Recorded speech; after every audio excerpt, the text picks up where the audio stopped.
여러분 안녕하세요. OLED 수업의 마지막 이제 솔루스 첨단 소재에 대해서 다시 한번 같이 공부하도록 해보겠습니다. 네, 우리가 이제 덕산 네오룩스 그리고 이제 이녹스 첨단 소재, 그래서 솔루스 첨단 소재 마지막으로 해서 우리 이제 이 OLED 관련 그 투자 기본 프레임워크가 정해지는데, 첫 번째 시간에는 우리가 OLED 구조, OLED 시장에 대해서 배웠죠. 그 다음 시간은 덕산 네오룩스가 소재 산업에서 어떤 역할을 하는지, 그 다음에 이녹스 첨단 소재가 또한 OLED 시장에서 어떤 점에서 매력 포인트를 가지고 우리에게 어필을 하고 있는지, 오늘은 마지막으로 솔루스 첨단 소재에 대해서 같이 공부를 해보도록 하겠습니다. 먼저 동사 투자에 대한 결론부터 훅 들어가 보도록 하겠습니다. 최근 각국의 친환경 정책 강화로 전 세계 전기차 시장의 성장이 과속화되면서 동사의 전지박 부분 중장기 실적 성장폭이 상당히 가파를 정목이다. 동사가 두 개의 사업부로 되어 있죠. 전지박, 그 다음에 우리가 관련해 있는 OLED 사업, 이 두 가지 사업으로 되어 있죠. 이 가운데 이 전지박 시장은 높은 기술적 진입 장벽으로 신규 업체들의 진입이 상당히 제한적이다. 오케이. 전지박 산업은 어느 정도 자리를 깔고 앉아 있는 것 같습니다.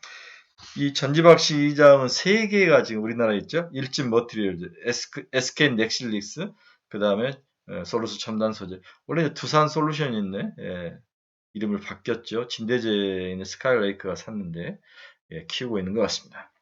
이 가운데 유럽 내 유일하게 생산 설비를 가지고 있는 이 부분이 이제 전지박 시장의 사실 핵심이었죠. 유럽의 여러 가지 전기차 시장이 발달되면서 우리나라의 그 전기차 배터리 공장들이 유럽에 나가 있는데, 거기에 음극재의 전지박이 들어가죠. 음극재에 들어간 전지박을 직접 유럽 현지에서 룩셈부르크에 있는데 생산할 수 있는 유일한 기업이다. 동사의 전지박 시장 점유율 확대 가능성은 상당히 높다. 가까이 있으니까 비용도 싸죠.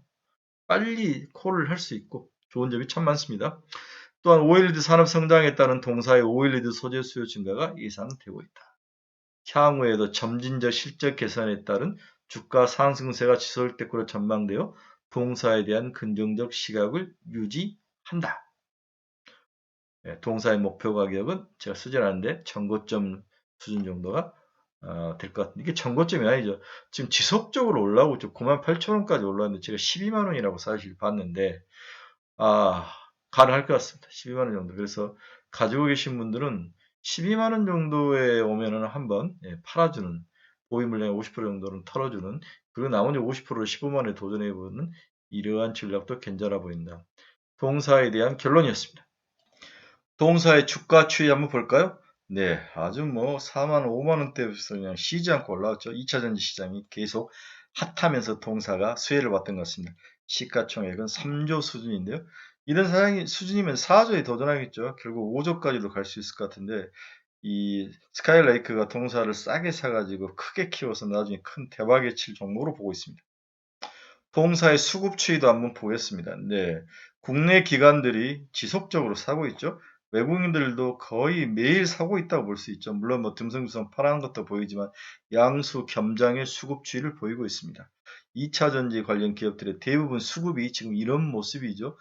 하지만 이게 이제 멈춰야 되는데 연말까지는 멈출 기세가 없습니다. 제가 봐서는 내년 1분기까지는 지속적으로 2차 전지가 시장을 리드할 상황인데, 문제는 우리가 너무 높아, 너무 따라가기 힘들어, 이게 이제 우리가 주저주저하는, 그런 데서 시장을 끌고 가버리죠. 위에 물량이 없습니다. 기존에 이제 연중 52주 신고가를 치고 올라가기 때문에 물량은 시장이 부러지거나 어떤 시장 충격 이외에는 쏟아질 물량도 별로 없습니다. 그런 면에서 지속적으로 끌고 올라갈 확률이 있어 보이는데, 이제 따라가기는 힘듭니다. 이런 종목들은 기존 매수자들의 몫이죠. 네, 이런 것들은 추격 매수보다는 들어가면 단타로 15% 정도 먹고 나오는 정도이지, 이미 예, 어떤 그 기존의 사람들 때문에 이제 들어가서 물릴 확률도 있기 때문에 이런 종목들은 추격 매수는 조심해야 되고, 장타는 아닌 것 같습니다. 단타이고 기존 투자가들도 12만 원 정도, 시총 4조 정도, 이 정도에서 매로 한 번 정도 팔아줘야 되는 게 아닌가, 그런 생각을 해봅니다. 동사의 투자 포인트 알아보도록 하겠습니다. 첫 번째는 어떤 기업인가? 제가 OLED 구조를 말할 때 EIL, HTL, 음극, AETL 이런 이야기들을 했죠. 여기가 이제 두산 솔루스 첨단 소재가 솔루스 첨단 소재가 관여를 하고 있는데 양극에서는 전공을 발생하고 음극에서는 전자를 발생하고 전공과 전자가 각각 수송층을 통해서 수송된 후에 EML 발광층에 만나서 빛을 발광하는 게 OLED의 기본 구조라고 그랬죠. 그래서 동사는 EIL, 즉 EIL은 어디입니까? 음극에서 발생하는 전자를 수송하는 데 담당하는 층을 만든 소재가 EIL이죠. HTL은 뭡니까? HTL은 양극에서 만든 전공을 운반해주는 그런 층에 들어간 소재죠. 그리고 음극 자체에 또 만드는 것에 솔루스 첨단 소재가 들어가고 있어요. 자꾸 두산이 입에 배었는데 솔루스 첨단 소재죠. 그 다음에 AETL층. AETL층은 뭡니까? 발광을 효율적으로 개선하기 위해서 삼성 디스플레이가 M11이라는 새로운 OLED 패널을 만들 때 층을 하나 더 넣은 거죠. 첨단 소재. 이 부분에서도 솔루스 첨단 소재가 사용이 되고 있죠. 이렇게 OLED에 사용되는 부분이 한 부분이 있고 그 다음에 동사는 전지박 사업부가 있죠. 전지박은 어디에 사용해요? 음극이라고 있죠. 동박, 전지박. PCB에도 동박이 사용되고 통신 장비에도 들어가고 전기차 배터리용 동박도 들어가고 이게 전체 매출액의 57%이 정도 차지하고 있죠. 네, 64%까지 가장 최근에는 올랐네요.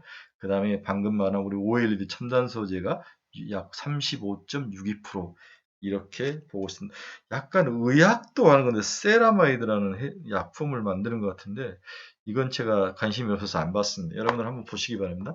그래서 동사는 전지박과 첨단 소재, OLED에 들어가는 부품, 소재 이렇게 두 개의 큰 핵심 사업부로 되어 있다. 6대4 정도다. 이렇게 보시면 될 것 같습니다.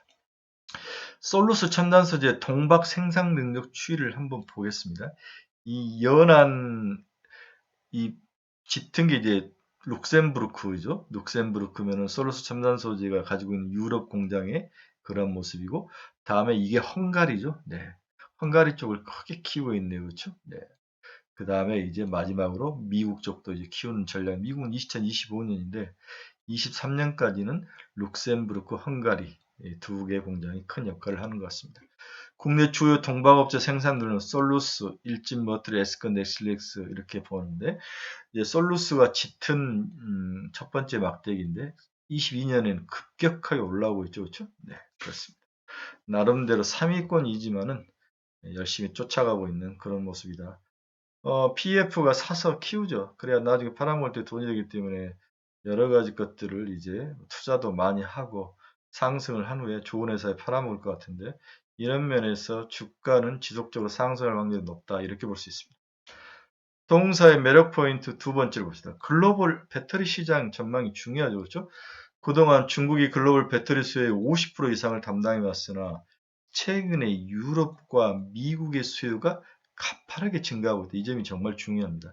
이에 따라서 글로벌 전기차 배터리 수요 지역별 비중은 2018년에 중국이 53%, 미국이 18%, 유럽이 16%, 기타 11%가 됐는데 내년을 한번 봅시다. 중국이 43% 정도이고 50%에서 빠졌죠. 유럽이 28%, 미국이 올라오죠. 14% 정도로. 네, 그렇습니다. 그래서 2026년에는 중국이 37%, 미국이 18%, 기타 19%. 그래서 중국보다도 유럽과 미국 시장이 훨씬 커지는 중국을 제외하고 유럽과 미국이 커지면 유럽의 공장을 가지고 있는 동사에 유리하죠.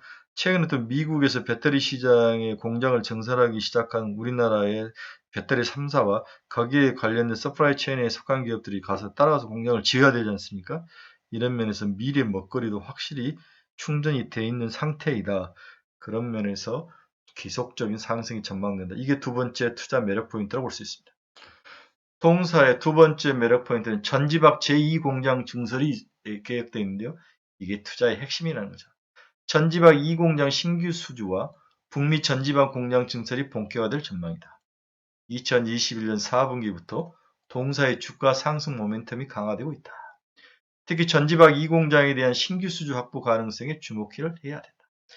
2022년 하반기 가동 예정인 전지박 2공장 캐파는 1.8만 톤 규모로 1공장 대비 50%나 더 증가된 그러한 규모랍니다. 과거 동사의 전지발 1공장 가동 시점이 1년에서 1.5년, 이전에는 LG화학, SK온 등과 장기 공급 계약이 선제적으로 체결되었다는 점을 미뤄볼 때 연내 이 공장에 대한 신규 수주가 예상이 돼 있다. 그러니까 공장이 세워지기 전 1년에서 1.5년 이전에 미리 LG화학과 SK온이 공장에서 아도를 치면서 이제 계약을 맺었다는 거죠. 그래서 이 공장도 곧 있으면 수주 공시가 나올 거다, 이 이야기를 하고 있습니다. 금액 기준은 연간 3천억 규모에 달할 거로 추정을 하고 있습니다. 이게 만약에 신규 수주가 나온다면 이런 것들이 시장에 지속적으로 반영되면서 주가가 98,000원까지 쭉 붙고 있습니다. 또한 현재 진행 중인 유럽뿐만 아니라 북미 지역 내 신규 공장 착공 움직임도 있다. 2024년으로 보고 있죠. 동사는 지난 5월에 북미 전지법 공장 증설 공식화한 바 있다. 이미 공식화했네요. 북미 공장 캐파는 최대 6만 톤 규모일 거로 파악되며 이를 포함한 동사의 전지박 캐파는 2021년 1.2만 톤에서 15만 톤까지 확대되며 전지박 시장 내 점유율이 빠르게 상승할 것으로 기대된다. 오케이. 보십니다. 우리 전지박 3사, 일진머틀, SK 넥슬리스, 그 다음에 우리 솔루스 첨단 소재, 이 세 기업이 아주 치열한 경쟁을 하는 거예요. 우리나라가 이렇게 두터운 소재 산업을 가지고 있다는 건 축복인 것 같아요. 너무 고생하시는 우리 기업인들에게 감사하는 마음이 있습니다. 전기차는 나름대로 우리 미래 먹거리 역할을 하고 있는데 이것마저 없었으면 우리 눈물 흘렸을 거예요. 우리나라가 내부에서는 지지고 볶지만 외부에서 보면 참 좋은 회사입니다. 좋은 나라. 대통령들도 잘 뽑아서 우리가 새로운 먹거리들을 잘 장착하는 미래 좀 지향적인 일 잘하는 리크를 뽑았으면 좋겠습니다. 2022년 내년엔 전지박 부분 흑자 전환이다. 그래서 뚜렷한 실전 개선이 전망되고 있다. 이것도 동사의 매력 포인트죠. 2022년 동사 실적은 매출액 7,100억, 네, YY로 67%나 상승하죠. 영업이익은 1,026억, 네, 드디어 네 자릿수로 올라오네요. 22억 34%. 뚜렷한 실전 개선세가 나타날 전망이다. 이게 시장에 선반영되는 모습이 많이 있는 것 같습니다. 올해 전지박 부분 생산 수율이 점차 안정되면 생산 수율이 너무 중요하죠. 제조업들은 적자폭이 꾸준히 축소되고 있으며 2021년 4분기에는 흑자 전환할 것으로 예상되고 있다. 좋습니다. 또한 수익성이 높은 첨단 소재 부분은 삼성 디스플레이, 아이폰 신제품, 갤럭시 폴드폰 등 주요 고객사 스마트폰 신제품량 중소형 OLED 패널 공급 증가와 더불어 대면적 QD OLED 패널 양산 본격화, LG 디스플레이 OLED TV 패널 생산량 확대 등 동사의 OLED 소재 사업이 꾸준히 증가하면서 이익 증가 폭이 커질 거로 보고 있다. 우리가 지금 OLED 쪽에서 보는 측면은 이건 거죠. 삼성 디스플레이 QD OLED도 휘도 수명 향상을 위해서 3 텐뎀 구조를 적용하기 때문에 해당 소재 사용량이 스마트폰용 패널 대비 총 300배가량 높게 증가한다는 거죠. 그렇습니다. 3 텐뎀 구조로면 사용량이 증가하는 거죠. 300배. 그래서 QD OLED TV 55인치에서 56인치를 만들면 우리 핸드폰에 들어가는 동박수의 300배가 더 들어가는 거죠. 향후 디스플레이양 AETL 소재를 독점 공급 중인 동사는 이에 대한 수혜를 온전히 누릴 수 있는 유일한 업체로 평가하고 있다. AETL, 우리 아까 방금 OLED 구조에서도 이야기했죠. 음극 전자층을 우리가 발광층까지 옮기는 두 번째 층에 AETL이라는 층이 있는데 이것은 발광 효율성을 개선하기 위한 그러한 삼성 디스플레이의 핵심 기술이다. 여기에 대한 소재를 납품하는 게 우리에게 솔루스 첨단 소재이다. 여러 번 이야기했죠. 네, 기억하시기 바랍니다. 자, 마지막으로 동사의 이익 추이를 한번 볼까요? 네, 21년 4,248억 매출액. 네, 그렇습니다. 영업이익 한번 봅시다. 쭉 오면 307억. 내년에는 매출액 7,103억에 1,000억이 넘어가죠. 2020년은 1,500까지 수익 이익이 늡니다. 그리고 매출액도 드디어 1조를 23년에 넘어가는 거죠. 좋습니다. 자, 우리가 긴 시간 OLED부터 쭉 한번 봤는데 저도 공부가 많이 된 것 같아요. 여러분들도 공부가 많이 되셨죠? 네, OLED에 대해서 좀 관심을 가지고 그리고 좀 이해가 안 되면 뒤로 한번 돌려서 OLED 구조를 다시 한번 보시고 여러분들도 공부를 하셔야 됩니다. 네, 그래서 이 세 종목 좀 관심을 가지고 많이 좀 지켜보셔야 합니다. 긴 시간 저와 함께 해주셔서 감사합니다. 제가 다른 어떤 유튜브들은 어떻게 공부를 시키나 PT를 하나 같이 커뮤니케이션을 하나 이런 것들을 많이 봤는데 제가 약간 고리텁텁한 것 같아요. 너무 이제 기본을 파는 것 같은데 또 나름대로 장점은 있습니다. HTS 보고 그래프만 보고 가르치는 분들보다는 그래도 기본과 왜 이렇게 되는가 그리고 어떤 기업 구조를 가지고 미래는 어떤가 이렇게 공부하는 좀 올드한 스타일도 좀 필요한 것 같아요. 좀 답답하더라도 열공해서 여러분들의 수익에 도움이 됐으면 좋겠습니다. 여러분 긴 시간 감사합니다. 구독, 좋아요 꼭 눌러주시고 또 주위 분들에게 제 유튜브 좀 선전 좀 많이 해주십시오. 여러분을 그 사랑에 늘 감사드립니다. 그리고 꼬박꼬박 댓글 달아주시는 많은 친구분들의 그 노고와 감사함에 몸둘 바를 모를 정도입니다. 제 힘으로 열심히 해서 올 연말까지 해서 한 5천 명까지 늘려보도록 하겠습니다. 재밌습니다. 공부하고 여러분과 커뮤니케이션 하는 게 여러분들의 즐거운 날들 응원합니다. 감사합니다.